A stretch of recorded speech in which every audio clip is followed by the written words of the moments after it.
Shalom, it's me, Baht, and today we're going to resurface Hiding Behind the Title, Episode 5, the Incubus Zanah.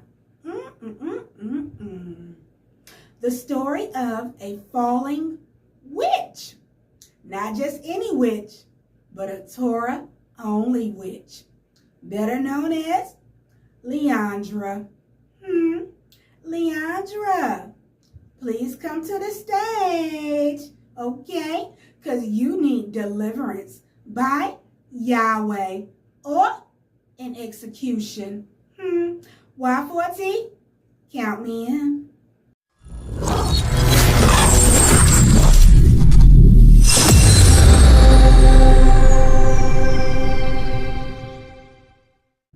Let's get started, shall we? What is astrology, or what is an astrologer? A person who professes to divine future events by the appearance of stars. Can. You should definitely occult view Daniel chapter 1, verse 20, as well as chapter 2, verse 2, and verses 10 and 27, as well as chapter 4, verse 7, chapter 5, verse 7, verses 11 and 15 included. Kind for your understanding, because apparently you have no bina. Okay. But let's jump into our first precept of the day. And that's going to be in Isaiah chapter 47, verse 13, where we learn that you are helpless. Despite all your art, let them stand up and help you now. The scanners of heaven, the star of gazers, who announce month to month whatever will come upon you.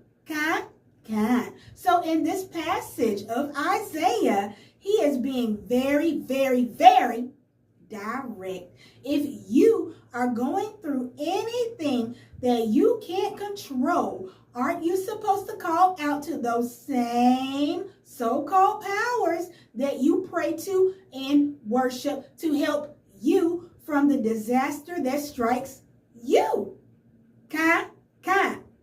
Like, where are they? Aren't they of sound mind to help you fight your destruction? Where are they?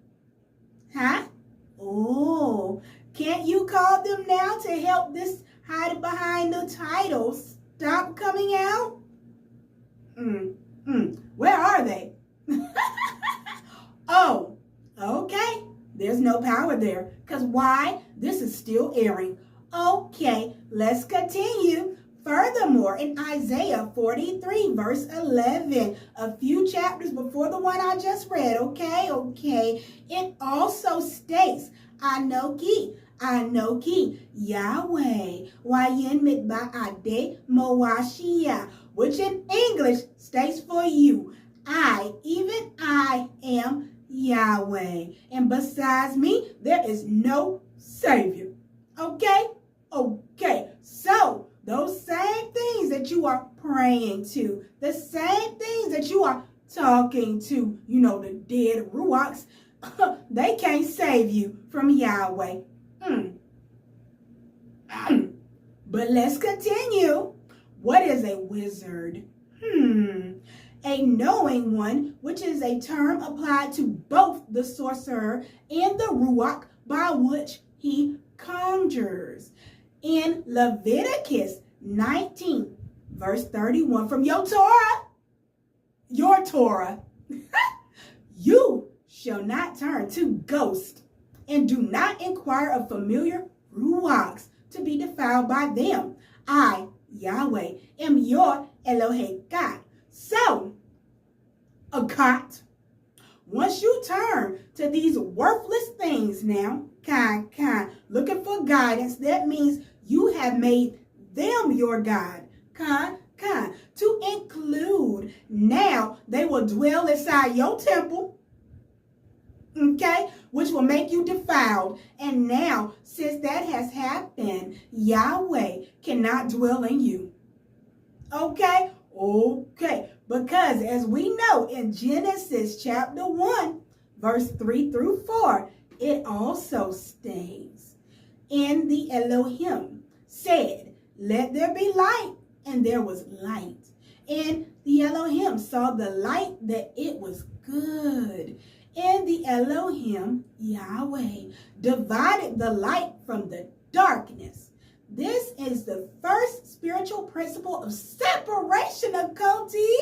Well, no, you're not my sister, a God. Okay? Okay. In Leviticus 10, verse 10, it also states that we may put difference between holy and unholy, and between unclean and clean. You being very unclean. Kind.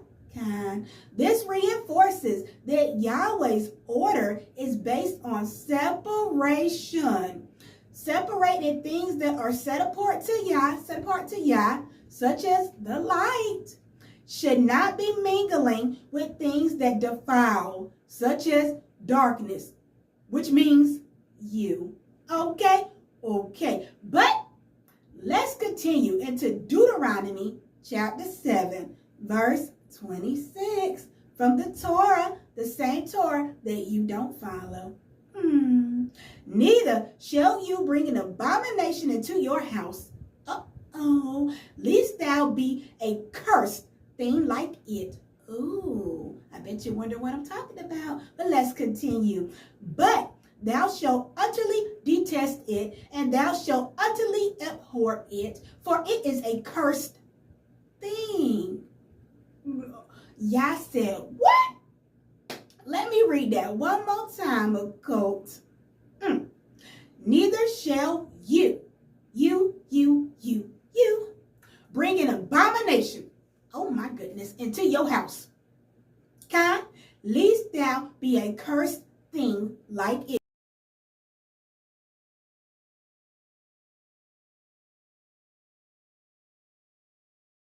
Meaning you will be a cursed thing like it.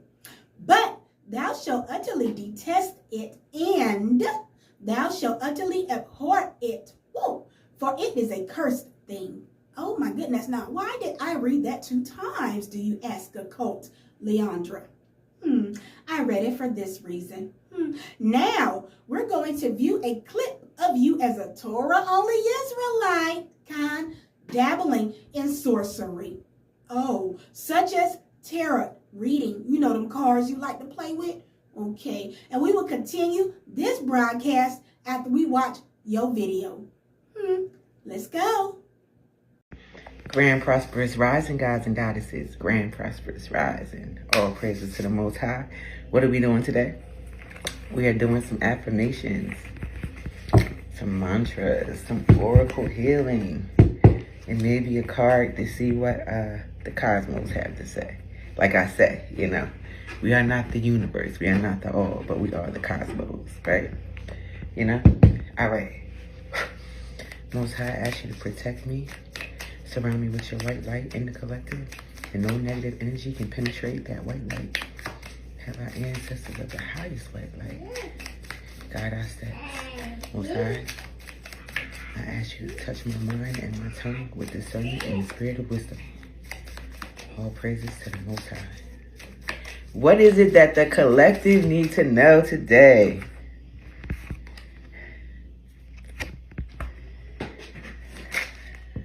That was quick.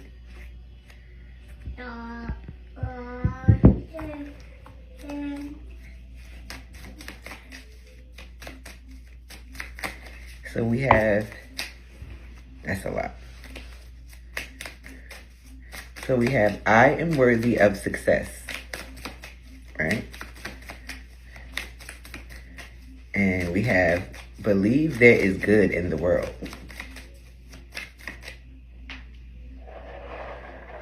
My son, he'll be done spilled it all. He's sitting here. Yeah, so. Believe there is good in the world. It's so dark out here. people really just, we getting tons of cards in this. People just really just be doing. Oh, big con. So it seems to me that you are the cursed thing. Oh my goodness. Wouldn't you agree? Because you didn't detest those tarot cards. No, no, no, no, no. You did not. You brought them into your house. Oh, man. And as far as I'm concerned, the Torah is the law. And it's the truth. And Yah said if you bring those to test things inside your house, you will be cursed. Just like those cursed things. So, baby, you are cursed. But let's continue. What is enchantment? Ooh, you should know all about that, Torah-only Israelite. Enchantment stands in the authorized version as the representative of several Hebrew words, which literally means to whisper a spell. Hence, to practice divination in general of cognate form and signification is using magical arts. As you so wonderfully displayed for us, which I didn't have to pay you to do it, Todai, for your video. However, such recordings can also be found in 2 Kings chapter 17, verse 17, 2 Kings 21, verse 6, 2 Chronicles 33, verse 6, Ecclesiastes 10, verse 11, and from our Torah, once again, the same instructions that you do not follow occult. Exodus chapter 7, verse 13, Exodus 8, verse 7, and verse 18, big kind. Exodus 19, verse 26, Deuteronomy 18, verse 10, Numbers 23, verse 23, and Numbers 24, verse 1. Oh my.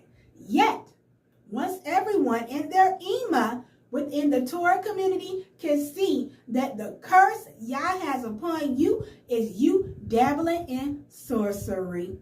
But you, and as I stated, whom am I to argue with Yah, which he is allowing you to fall willfully into those curses, which is becoming your delusion.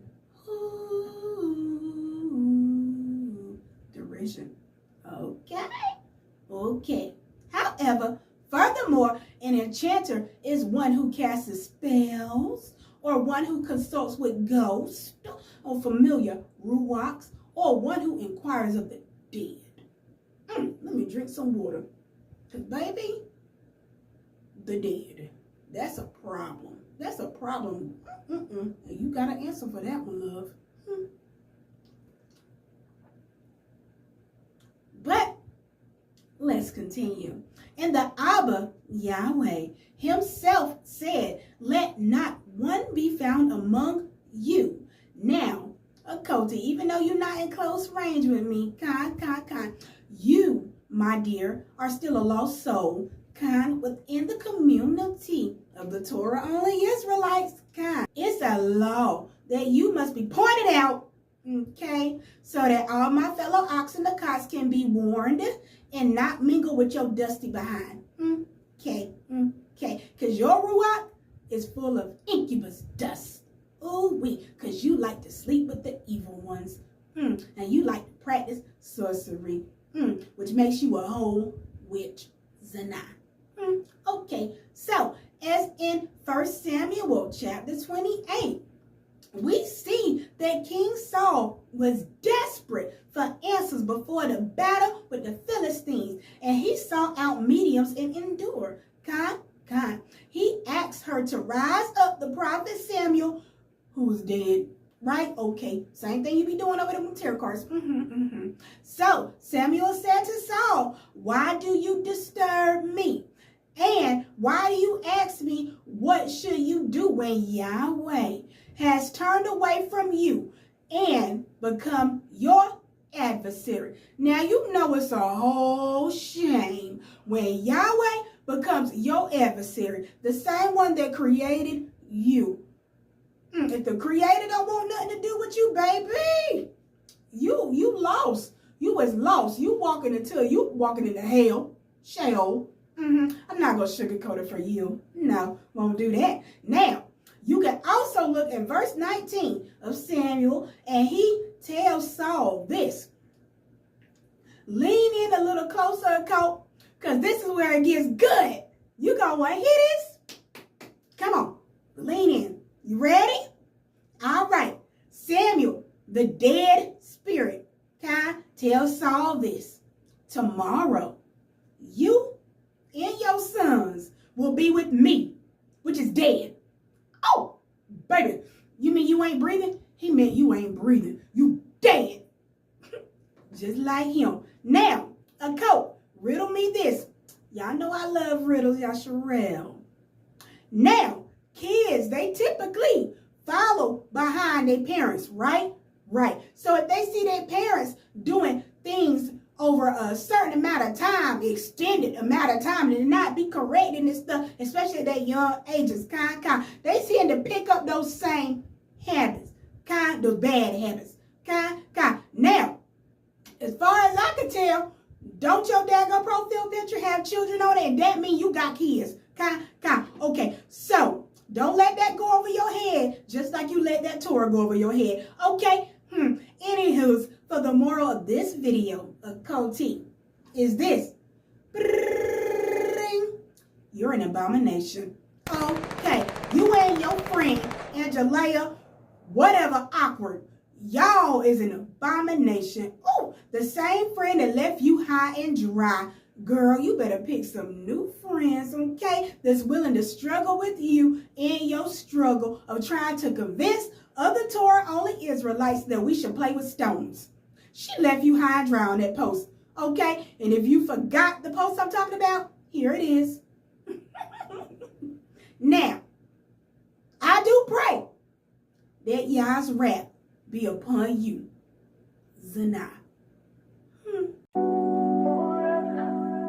That is Zion.